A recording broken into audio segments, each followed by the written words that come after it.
рухий дүйнөсүнүн ыйкуту.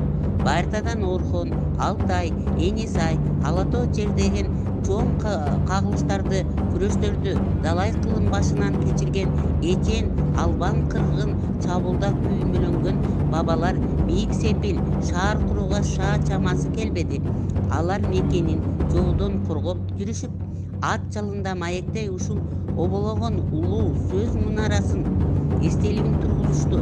Улуу таланттар, залкар манасчылар миңдеген саптарды оозеки жаратып, муундан муунга рухий мурас керес калтырып, эпостун тарыхын чаңына бастырбай 21-кылымга жеткиришти. Манас баяны ыйык көркөм сөз өнөрү, өлбөс касиеттери менен айырмаланган, элдин тарыхын, кайгы кубанычын, тилек үмүтүн кең камтыган улуу дастан. Ал көп өзөндөрдү өзүнө куйган улуу дарыя сыяктуу терең, бай кенч. Ошондуктан ар бир болгон окуя не бир муундардын өмүрү менен чектелбейт. Ал бүт элдин ар замандагы башынан кечирген тарыхындагы не бир бай окуяларды өзүнө чагылыштырып турат. Ийгерки уламыштардын бири: "Эй балам, бартадан калган улама сөз, өткөнгө акарат кылсаң, кайткыс каргышка каласың, асырасаң акыл табасың, жети атаңды билбесең жетесиз баласың. Уккон улум, сөз деген улук, сөз түрүнүн куту. Өтүрүк сөз, өлгөн сөз, жалган айткан жаман сөз. Кээ бир кылымдын бири бабаларыбыз жагын жанып, жанын сабап улуу манас дастанын айтып келген. Муну эң биринчи ким оозанып айтканын жан билбес. А балким эң оболу манастын жанында жүрүп, элдигин көргөн жан жооросу ак таңдай ырчы айткандыр.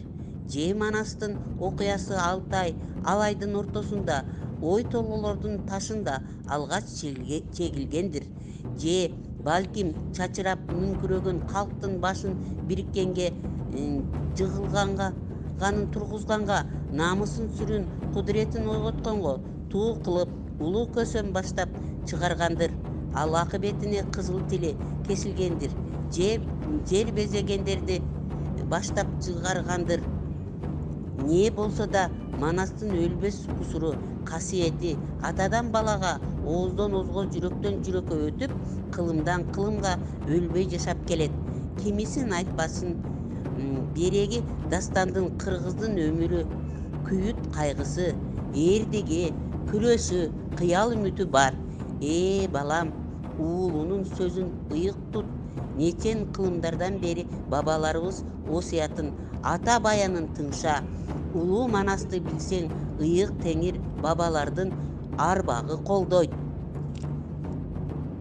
Манашчы Саякбай Каралаев улутубуздун ыйык руханий кутун, рух дөөлөтүн уюткан.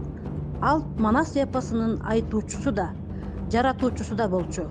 Манашчы Саякбайды азыр 20-кылымдын аэди, азыркынын Гомери, укмуштуу жомокчу, фонемен, легендарлуу эпик, улуттун рухтун жарчысы дейбиз.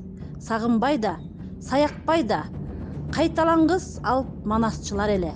20-кылымда эки адам Сагынбай менен Саякбай болбогондо, Манас эпосунан кол жууп куру калмакпыз. Азыркы учурда да Манас эпосун айтуучу жаш манасчыларыбыз бар.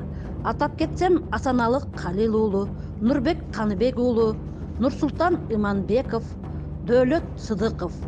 Дөөлөт Сыдыков 14 саат 27 мүнөт Манас эпосун айтып, Гиннес китебине кирди. Жаш манасчылар улуу өнөрдүн учугун улап, аздап болсо да ийгиликтерди багынтып келе жатышат. Эй, батыр Манас бабабыз, акыла ментип балкайып, ала тоодой чалкайып, арт жагынан карасаң, ак жол бостор түрү бар, маңдайынан карасаң, аждардай сыры бар. Эй, Манас, Манас болуп тур, Манас атка конуп тур, улуу жашын сураса, 12-ге толуптур, торучарды минипти, окутпусту кейипти, ошол кезде Манасы урунарга о таппай, урушарга жо таппай, атышарга ок таппай, кечекке чок таппай, зың-зың етіп кенебе, қара Қытай маңжыны қалған екен қабылып.